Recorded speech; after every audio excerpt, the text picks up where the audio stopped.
할렐루야. 성령의 열매를 맺읍시다. 성령의 열매를 맺읍시다.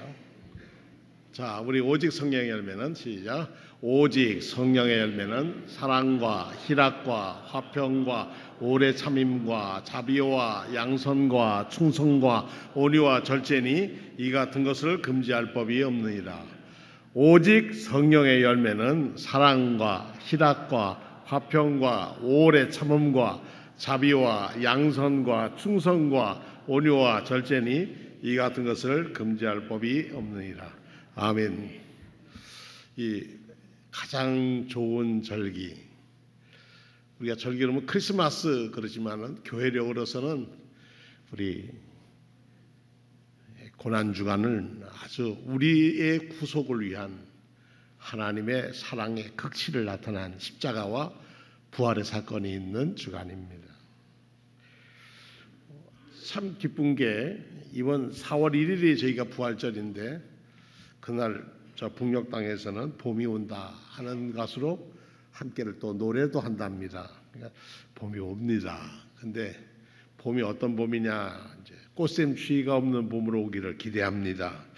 여러분들 우리나라가 지금 우리 4, 5월, 6월 이 몇 달 동안 더 지금도 그랬지만 열심히 나라와 민족을 위해서 더 세계와 더불어 사는 기도를 해야 세계 전쟁도 막을 수 있고 서로가 서로를 사랑할 수 있는 길도 열리지 않나 하나님의 계획이라 저는 그런 꿈을 갖고 기도하고 있습니다. 요즘 토요일날 광장에 나가보면 아버지들을 참 많이 봅니다. 젊은 아버지들. 아이들이 토요일이나 주일 되면 아버지가 아이들과 더불어서 연도 날리고 뭐 여러 체험도 하고 그럽니다. 몇 년 안 됐습니다. 그렇게 많이 모이기는 하는데 점점점 가정의 아버지는 당연히 아이들과 함께 놀고 함께 지내야 한다는 것을 숙제처럼 해야 하는 시대가 왔습니다. 그거 안 하면은 문제 많습니다. 저는 금요일 날 저희 합창단을 반주하는 그 사모님이 계시는데 그분이 큰 걱정을 해요. 자기네가 서울에 강남에서 목회를 하는데 아이가 5학년인데 벌써 아이들이 와서 시험을 봤는데 5학년 2학기 때 다 끝날 거까지 다 시험을 봤다는 거예요. 그 딸이 집에 와서 엉엉 울었다는 거예요. 난 이제 5학년 들어가면 5학년 공부를 해야 되는데 5학년 6학년까지도 벌써 다 공부하고 왔더라는 거예요. 아이들이에요. 방학 동안에. 그러면서 마음 아파하는 모습을 보면서 그가 태어난 곳으로 다시 보내야 할 것 같다고. 독일에서 태어났는데 독일에서 중학교를 보내야 될 거 아닌가 하고 걱정하고 있다고 그런 얘기를 하는 걸 들으면서 참 교육열이 우리나라처럼 뜨거운데 그것이 실질적인 능력으로 나타나는 그런 교육이 됐으면 더 좋겠다 그런 생각을 갖습니다. 우리가 신앙생활을 하는 것이 때로는 우리가 숙제처럼 느낄 때가 있습니다. 저희 아이들도 그렇고요. 또 예수 잘 믿는 분도 주의를 꼭 지켜야 되나? 뭐 그것도 좀 둘째시고, 우리 목사님 왜 이렇게 성경을 읽으라고 그래? 그래서 이게 성경 읽는 것도 숙제처럼 느낄 수 있고, 뭐 헌신하고 봉사하고 이런 것들 또 아버지가 장로되고 이렇게 또 교회 직분이 있으면 아이들은 또 더 자유스럽지 못합니다. 그게 과제라고 생각을 합니다. 학교에서 내준 숙제도 많은데 이것저것 할 것 많은데 이런 숙제 속에서 정말 스트레스입니다 라고 말하는 분들도 있습니다. 사실 그렇습니다. 하나님의 말씀은 늘 우리를 어떻게 보면 하라 하는 명령으로 다가옵니다. 그리고 단순하게 이 명령에 대한 복종이 순종입니다. 이로써 우리 믿음이 자란다 이렇게 교회에서는 말합니다. 저도 그렇게 설교합니다. 사실 명령은 언제나 하라고 하는 형태로 주어집니다. 그러나 우리의 신앙은 그 명령을 해야 하는 것으로 받아들여지기 때문에 받아들여야만 한다면 이건 내가 맹종하는 거 아닌가 하는 갈등도 갖게 됩니다. 맹목적인 신앙이 될 수 있다는 거죠. 성경에는 우리를 자유케 한다고 했는데 왜 복음을 읽고 서신을 읽으면서 우리를 꼭 묶어만 두려고 하느냐? 그래야 목사가 편한가? 교회가 어떤가? 뭐 이런 질문을 갖고 교회가 교회되게 해야 한다라고 얘기하는 분들도 계십니다. 그런 거 이해가 됩니다. 또 그렇게 생각할 수도 있다고 생각합니다. 그래서 신앙생활이 어떻게 보면 강박관념으로 올 때가 있습니다. 은퇴하신 목사님들에게 물어보면 제일 좋은 게 뭐냐면 쉴 수 있어 좋다 소리 하는 걸 보면 그분들도 그랬을 거다. 저도 뭐 그런 때 있습니다. 자기의 뜻이, 자기 의지가 개입되지 않는 복종이라면 더욱 복종하기가 싫어지죠. 그런 행위가 또 신앙이냐, 진실한 신앙이냐 이렇게 물으면 그것도 또 뭐 문제거리가 됩니다. 신앙이란 자기 의지적 행위고 삶이기 때문에 더욱 그렇습니다. 자기의 뜻, 의지가 개입되지 않는 의지적 행위가 어떻게 가능하겠습니까? 하기는 싫지만 하라니까 한다고 하고 싶지는 않은데 한다는 것은 마치 공부하기 싫은 아이가 마음이 놀이터에 있고 게임하는 데 있는데 그 스마트폰 그만 보고 PC 끄고 공부하라, 책 읽어라 하는 얘기와 뭐가 다르겠습니까? 이런 갈등, 분열, 인격의 부조화가 우리를 어떠하냐? 따로 사는, 교회 안의 생활 따로, 밖의 생활 따로 이렇게 사는 것까지도 돼버리고 맙니다. 그러니까 그리스도인 그러면 안팎이 세상에서나 교회에서나 똑같은 그리스도인이어야 하는데 그렇지 못하고 이중적인 모습을, 우리 집의 최고의 가훈은 정직이었다고 얘기를 하는데 정직하지 못한 것으로 드러날 때 얼마나 사람들의 마음이 아픕니까? 한 분만의 아픔이 아니고 모든 사람들의 아픔이 됩니다. 심하게 말하면 이것은 가면 위선이 되고, 위선이 심화되면 정신분열 내지 인격장애 파탄에까지 이르게 됩니다. 역시 신앙은 맹목적으로 하라, 단순하게 하라고 얘기하지만 단무지 신앙이라고 하잖아요. 단순하고 무식해도 끝까지 지지하고 하라는 게 단무지 신앙이라고 그러는데 끝까지 어떻게 우리가 지키고 나갈 수 있을까? 저는 어려서 선택할 여지도 없이 교회 가야 했습니다. 뭐 어머니 뱃속부터 그러고 선택할 여지가 없고 교회 안 간다는 것은, 예배당에 주일날 안 간다는 것은 죄송합니다만 저희 집안에서 삶을 포기하라고 하는 얘기가 비슷할 만큼, 그건 뭐 제가 딱 한 번 주일을 빼먹고 등산 가본 적이 있습니다. 근데 그날 저녁에 하여튼 벼락이 떨어졌습니다. 그래서 학생부 친구들하고 데리고 치악산에 등산을 갔다가 왔는데, 등산 가서 밥을 해먹는데 밥이 설어서 밥도 굶고 다 굶고 돌아와 본 적이 있습니다. 그렇게 한번 몸부림쳐 본 적도 있습니다. 신앙은 사실 의지의 표현입니다. 의지의 행위이기도 합니다. 뜻이 문제이고 마음이 문제이죠. 특히 관계 속에 이런 것이 어긋나면 그 관계가 회복이 참 요원해집니다.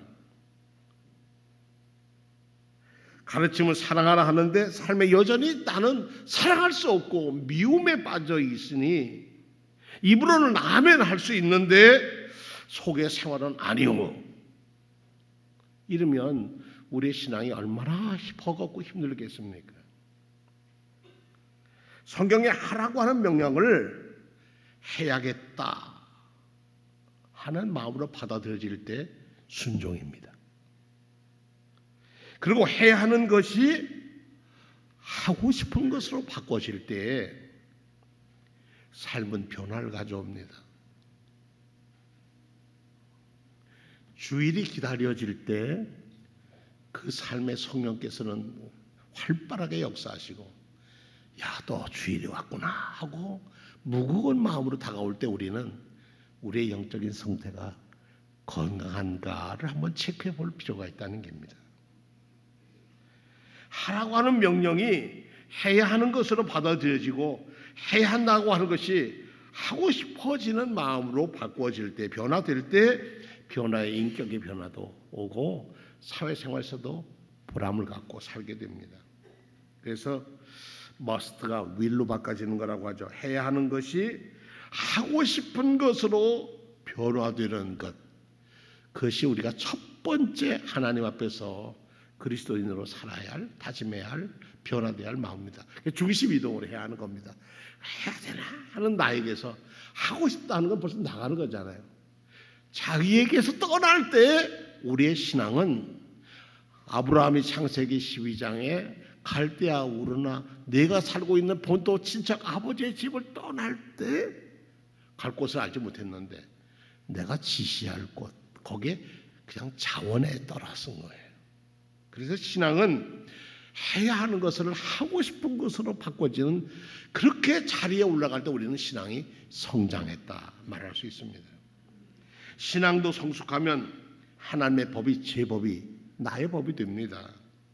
모든 것이 자발적으로 하게 되고 기도도 헌신도 보온도 섬김도 하는 것이 억지가 아니고 기쁨으로 일하게 됩니다.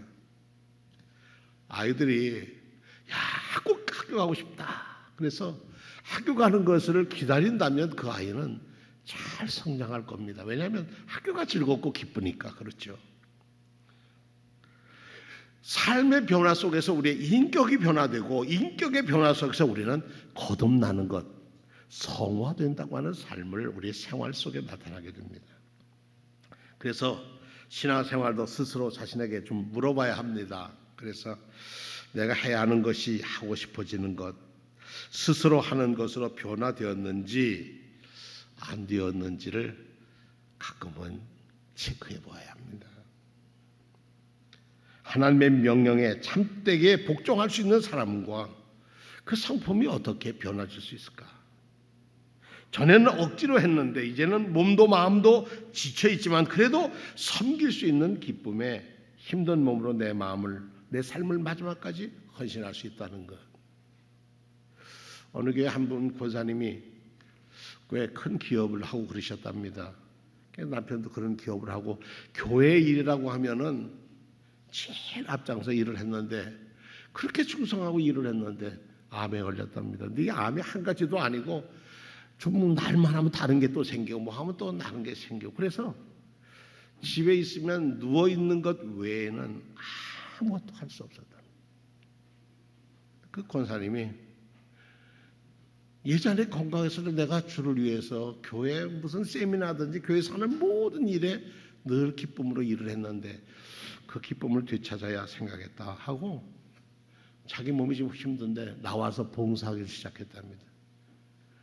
그런데 나와 보니까요 누워 있을 때보다 살 것 같고 그리고 그렇게 봉사하고 집에 들어가면 남편이 퇴근하고 피곤해서 돌아오는 아내가 지칠 것 같은데 얼굴에 생기가 도는 걸 보고 당신이 하고 싶은 일을 기쁨으로 하는 것. 그리고 자기의 재능과 자기가 가지고 있는 힘을 가지고 남을 섬길 수 있다는 것이 행복이라 생각했더니 몇 달도 못 살고 세상을 떠나야 한다라고 의사들은 얘기했는데 몇 년이 지나도 지금도 감사함으로 섬기고 살고 있다고 하는 거예요. 근데 그게 담임 목사님이 뭐라고 얘기하냐면 우리 아무개 권사님은 집에만 가면 넉다운 그리고 봉사도 하고 교회 간다고 생각하면 쌩쌩한 이팔 청춘. 그래서 남편이 아주 당신이 살고 보람 있는 대로 사는 것이 행복이라고 그렇게 가라고 도와준다는 거예요. 억지로 신앙생활을 할 때 우리는 정말 지칩니다. 그런데 이것이 하고 싶을 때 해야 된다는 것이 내게 당연한 것으로 받아들여질 때 우리는 뭐냐 어떤 더 큰 문제도 해결할 수 있고 감당 못할 마음이 없습니다. 오늘 성서 일과와 설교 본문이 같습니다. 너희 안에 이 마음을 품으라 곧 그리스도 예수의 마음이니 그는 하나님과 똑같은 분이셨는데 그 동등됨을 취할 것을 포기하시고 내려놓으시고 오히려 자기를 비워서 종의 형체를 가지고 사람들과 같이 되셨고 사람의 모양을 나타나셔서 자기를 죽기까지 하나님의 뜻에 자원해서 복종했다. 이것이 예수의 마음이다.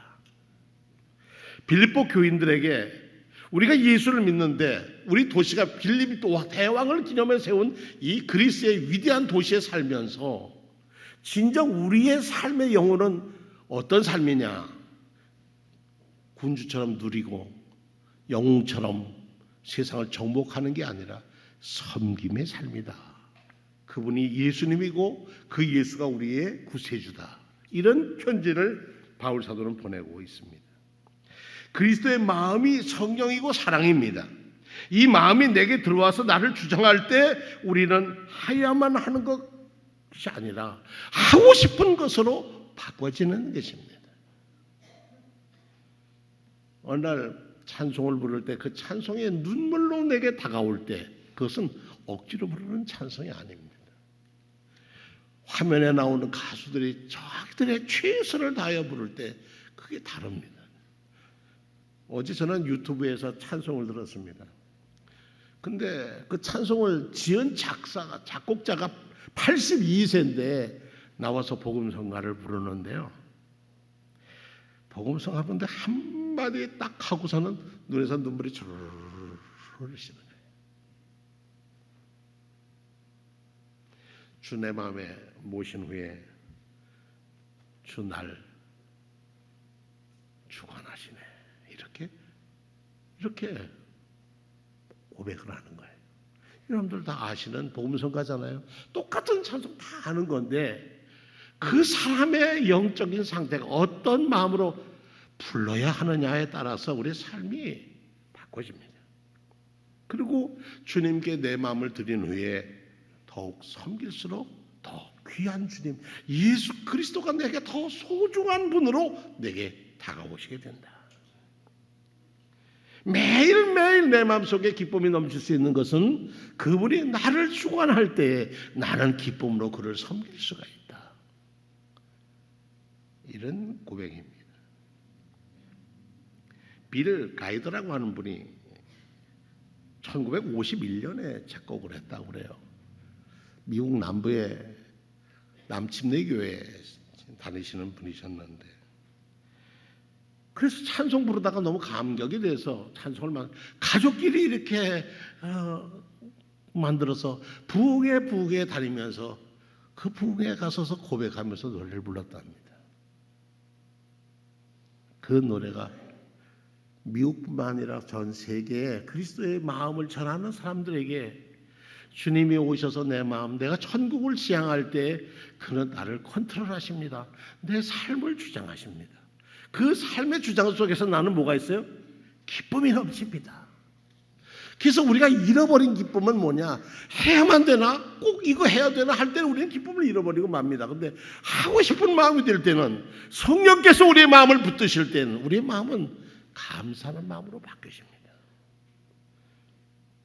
그런데 그러기 위해서는 오늘 빌립보서 2장의 말씀처럼 자기를 비우고 자기를 낮추어 복종하기까지 낮아지신 예수님의 마음, 이 겸허의 상징이고 그 겸허의 가장 정점에 있는 것이 예수 십자가의 사건인데 그 예수 십자가가 내 몫에 태인 십자가 내가 지고 가리라고 고백을 한다면 우리는 주님의 마음을 가지고 기쁨으로 살 수 있다는 얘기입니다. 그래서 저는 오히려 이번 고난주간에는 그냥 슬프게 지내는 게 아니라 내가 누구를 사랑할 수 있게, 누가 나눌 수 있게, 섬길 수 있게, 하나님께 찬양을 올릴 수 있게 기쁜 이런 고난주간이 됐으면 좋겠어요. 그래서 내 마음에 잃어버린 기쁨을 되찾지 않으면 우리는 부활절에 주님의 부활의 기쁨에 어떻게 동참할 수 있겠습니까?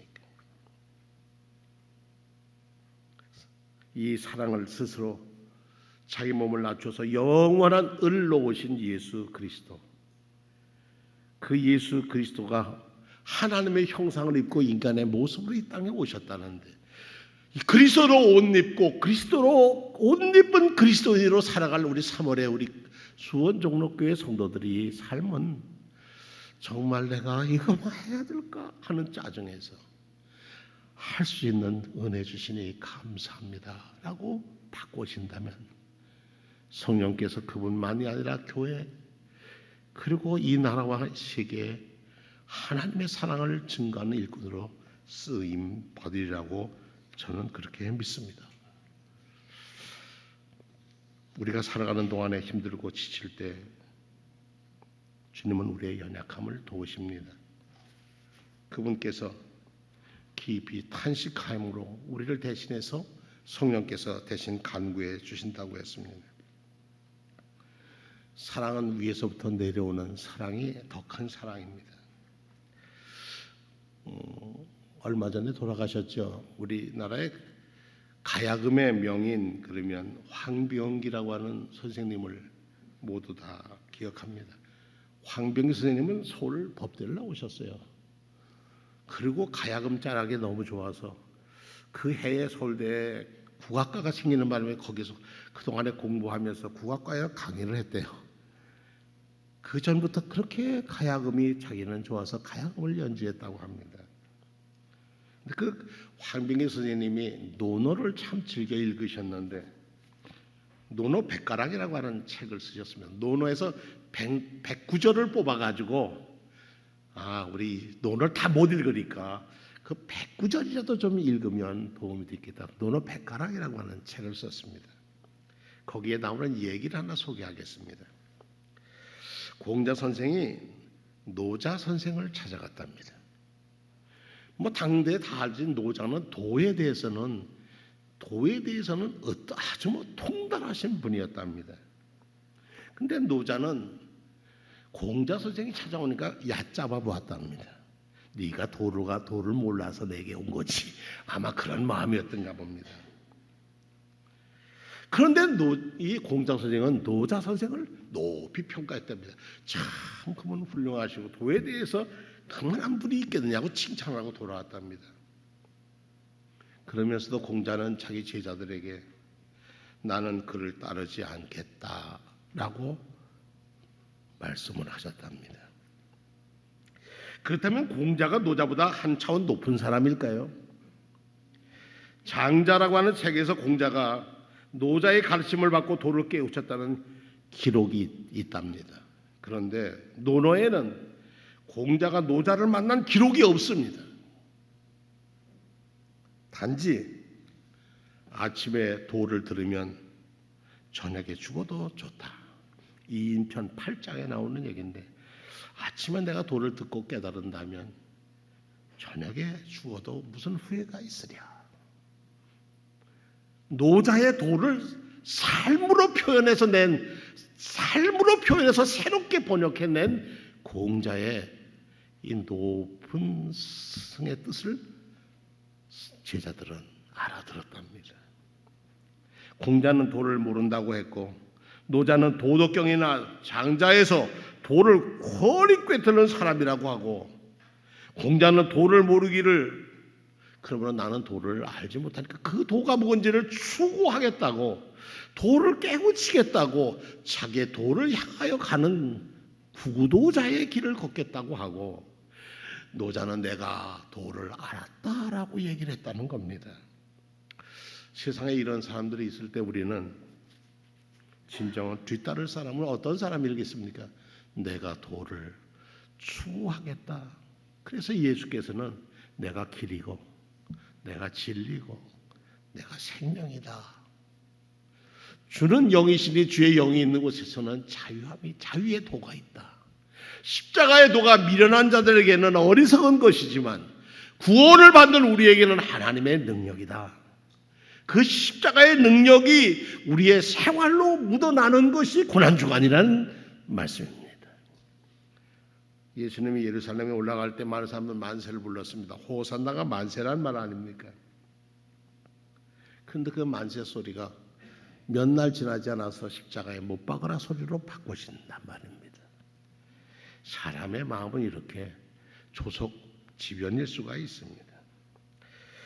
이제 우리가 살아야 할 생명은 생명입니다. 삶을 살아야 하는 거예요. 명령입니다. 그런데 살아도 좋고 안 살아도 좋고가 아니라 생명이니까 기쁘게 살아가리라 하는 그 진리를 붙들고 사는 사람들, 특히 그리스도 예수께서 우리를 구원하시기 위해서 높은 보좌를 버리시고 사람 되어 오셔서 우리와 함께 사셨고 우리의 고난을 함께 짊어지시고 그가 우리를 위해서 죽으셨다는 십자가의 도리야말로 부활의 아침에 들을 수 있는 만세 부를 수 있는 기쁨과 감격으로 변해지는 자리가 되리라 저는 그렇게 생각합니다.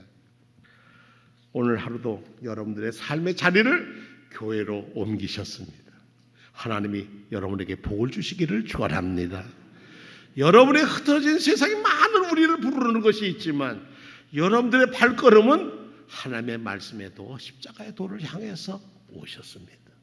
이제 그 도와 함께 이 문 밖을 나갈 때는 여러분의 삶에 해야 되는가가 아니라 하고 싶다, 해야지 하는 마음으로 돌아선다면 거기에 주님이 함께 계시고 거기에 예수 십자가의 사랑이 살아날 것이고 거기에 성령의 축복이, 도우심이, 인도하심이, 위로하심이, 치유함의 역사가 나타날 줄로 믿습니다.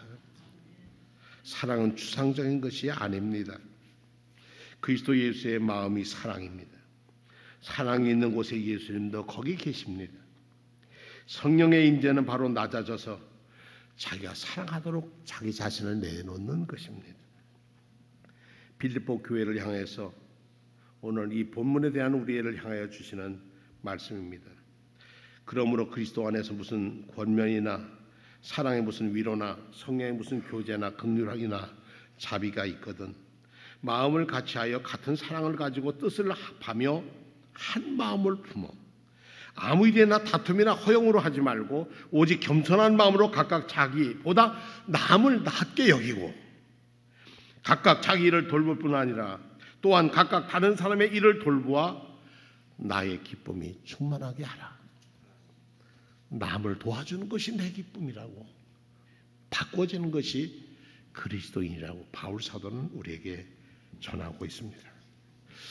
고난주간 2018년 하나님이 이 고난주간 저와 성도님들의 간구 속에 이 민족의 운명이 달려있다고 저는 믿습니다. 여러분이 그리스도의 사랑으로 낮아지고 섬기고 기쁨으로 주를 위해 헌신할 때 주님은 그곳에서 여러분을 천국으로 맞아주실 것이고 하나님의 신령한 복으로 채워주실 것이고 구원의 소망으로 이끌어 주실 줄로 믿습니다. 기도하시겠습니다.